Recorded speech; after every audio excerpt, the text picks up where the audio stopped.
At ngayon guys, papakita ko sa inyo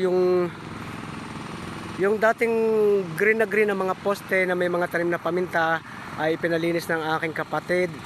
Ayan oh, ayan, ayan. Ayan siya. At ngayon ay linis na linis siya. Ayan, hanggang doon sa dulo. Ayun. Ayan yung mga pinutol na mga sanga ng ng puno ng Madre Cacao. Ayan siya. Napakarami yan. Yan po ay pag natuyo ay magsisilbi ring panggatong.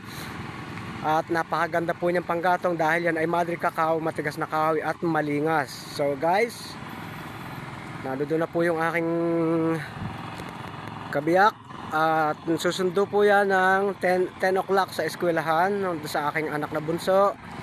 Lalabas po siya ng 10:30, so kailangan po siya ay nandoon ng alas 10 ngayong umaga.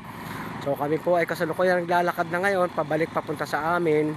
At siya po ay pagkarating sa bahay ay didiretso na po siya ng eskwelahan para sa pagsundo do sa aking anak. Thank you again. God bless you all.